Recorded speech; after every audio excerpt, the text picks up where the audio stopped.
Magandang hapon po sa inyo lahat. Andito po ang programa ng Power to Unite with Elvira sa Rome, Italy. Mapalad po tayo dahil makakasama natin ngayon hapon ang tatlong kardinal ng Pilipinas.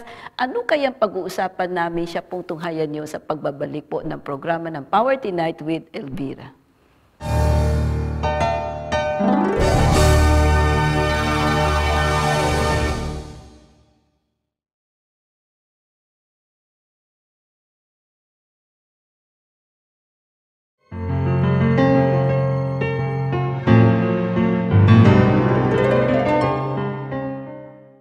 Magandang hapon po sa inyo lahat. Andito po ngayon ang programa ng Power to Unite with Elvira sa Roma. Mapalad po tayo at makakasama natin ngayon hapon ang tatlong kardinal po ng Pilipinas na walang iba kundi His Eminence Gaudencio Cardinal Emeritus po, Rosales po ng Archdiocese of Manila. Ang kanyang successor po wala iba kundi si His Eminence Luis Antonio Cardinal Tagle ng Archdiocese of Manila at ang isa pang pong kardinal na walang iba kundi His Eminence Ricardo J. Cardinal Vidal po ng Archdiocese of Cebu. Magandang hapon po sa inyong lahat. Magandang hapon po. Napakaswerte po namin and we feel so blessed you gave us your presence at umpalad din po namin kayo tungkol po sa nangyayari ngayon sa buong bansa, tungkol po sa sinusulong ngayon ng Synod of Bishop with regards to the re-evangelization at in connection with this one, yung tungkol po sa Year of Faith na inaasa ng retired His Holiness, no? Si Pope Emeritus Benedict XVI na sana kahit na po siya nag-retire, itutuloy pa rin ng programa sa bawat bansa. So, tatanungin ko muna po si Lolo Densi. Lolo Densi. Enjoy siya sa kanyang pagre-retire. Pero ni-challenge din po siya ni His Holiness Pope Emeritus, di ba? Benedict XVI, sabi niya, kahit na po ako ay nag-retire, hindi ko pa rin iniiwanan ang simbahan dahil dadalhin ko pa rin through dasal at meditation. So, as a retired Cardinal po ngayon ng Archdiocese of Manila, ano po ang masasabi ninyo at anong challenges at ano po ang matutulong ninyo ngayon sa Pilipinas? Katulad nga ng sabi ni Pope Emeritus Benedict XVI, sabi niya, hindi daw niya iniiwanan ng simbahan. No, sabi niya, I'm praying for the church. At ibang uri ng krus ang kanya papasaan. Sabi na babuba siya sa krus. Hindi.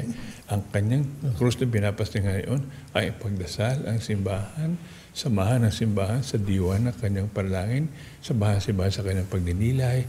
Ayun.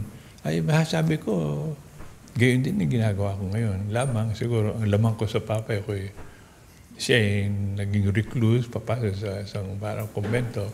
Ako naman, gayon din, pinagsasabahan, manaka-naka nagpapaalala sa mga batang pare, mga biso, at ang lamang ko sa kanya ako'y pag-alagala pa. Ito sinabi niya na yung bagong evangelisasyon, kanyang inilunsad bago siya nag-retire, ay si Kristo pa rin ang ating ibibigay sa tao. Si Kristo pa rin ang ilalagay sa gitna ng simbahan. Si Kristo pa at ang buo niyang pangaral, ang buong pag-ibig, ang buong kabaitan. Sabi niya, nag-iba na ang daigdig. Marami ng kakompetensya si Jesus. At ang mga bata, maging ang matatanda, ay parang nagsasawa sa dating pangaral. Kanya, ang sabi niya, ating dadalhin si Jesus muli sa nakarinig sa Kanya. We have to to tell about Christ using different languages. Yung language na hindi sabihin linguage, yung other ways of communicating Jesus by the way of our witnessing, by the way we live, ating kondukta, ating pagdarasal. In other words, tumuklas tayo ng bagong paraan, languages na maaari natin gamitin paghatid kay Kristo sa kapwa-tao. Yun. Kayo naman po, Eminence Cardinal Vidal, no? Kasi iba naman po ang Archdiocese of Cebu. Alam natin, ibang-iba din ang kultura ng mga taga-Maynila, no? So, kahit na po retired, ano po ang matutulong ninyo para mapalaganap at manatili natin ang faith ng mga Pilipino? Lalo na mga Cebuano, you have the second Filipino set, no? Na wala ba kundi si Pedro Calunsod. Bueno, ang akala ko, nung mag-retire ako, makakapagpahinga na ako. 30 taon sa Cebu eh. Hindi rin pala. Lalo na sinabi ko sa mga tao na kung ako'y makakatulong, tutulong ako sa humingi ng aking pasya na paunlarin ang kanilang buhay pananampalataya. At yun ang ginagawa ko ngayon. Kaya palagay ko'y mas malimit akong wala doon.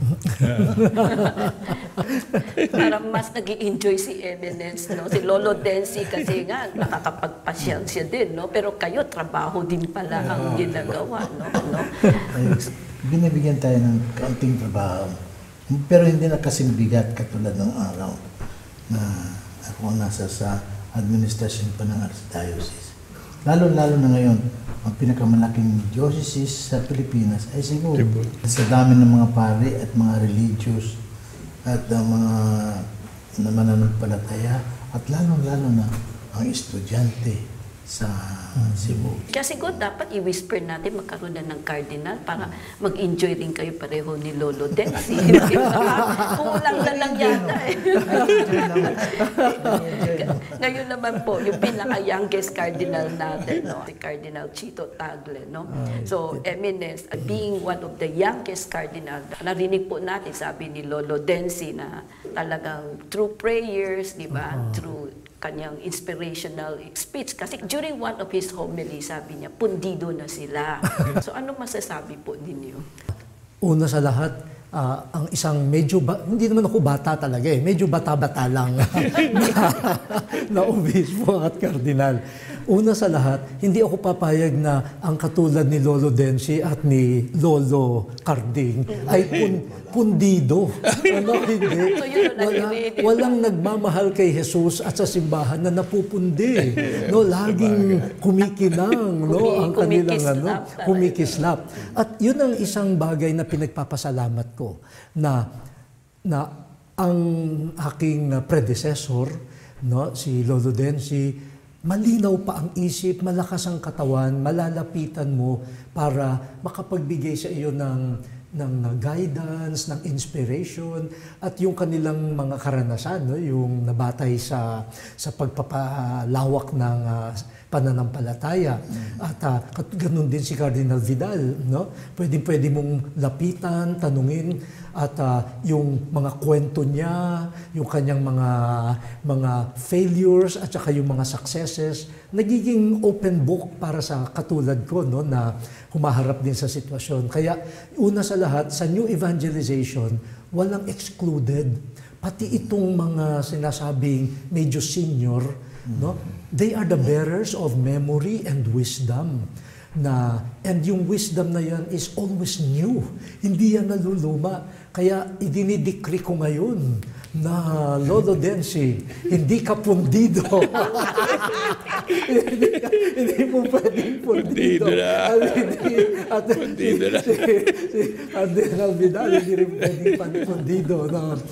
Pero doon sa siguro lang, ang maano ko lang, batay dito sa karanasan ko sa Manila, tapos dito sa Synod of Bishops, at sa ilang pang mga naging panawagan, nakasama rin tayo sa Dublin, sa Eucharistic Congress, tapos sa iba-iba pang mga meetings. Parang ang nakikita ko talagang ang buhay ngayon ay napaka-komplikado. Parang naawa nga ako sa mga kabataan ngayon eh. Kung ikukumpara ko yung kabataan ko, yung mga taon ko na ako'y mas bata, at sa yung buhay ng mga kabataan ngayon, parang sabi ko, kung ako ay teenager ngayon, baka confused din ako eh. Kasi noon parang napakasimple ng buhay namin eh. Simbahan, munisipyo, school, palengke, at yung plaza at yung bahay, parang well-defined yung mga major influences sa buhay mo. Ngayon ang mga kabataan bombarded by so many influences na pinag-aagaw-agawan ang kanilang isip at kalooban. At sabi nga nila kanina, hindi lang kabataan, pati tayong hindi na masyadong bata. Para tayong battlefield of so many conflicting forces. At ang malaking hamon na huwag sana tayong ma-despair o mapagod ay sa ganyang kakomplikadong buhay at ang daming boses, paano natin maipapalakas yung tinig ni Jesus na siyang mabuting balita at marinig yun ng mga tao na yan ang tinig ni Jesus. At yan ang tunay, yan ang katotohanan, yan ang buhay. Napakaganda, no? Kasi maririnig po din natin na ever since His Eminence, His Holiness, Pope Benedict was elected as the Pope at that time, 8 years ago, makikita natin, he always emphasized Jesus, kailangan ibalik si Jesus sa puso, sa diwa natin, di ba? Magandang pag-usapan po natin yan sa pagbabalik po ng Power to Unite with Elvira.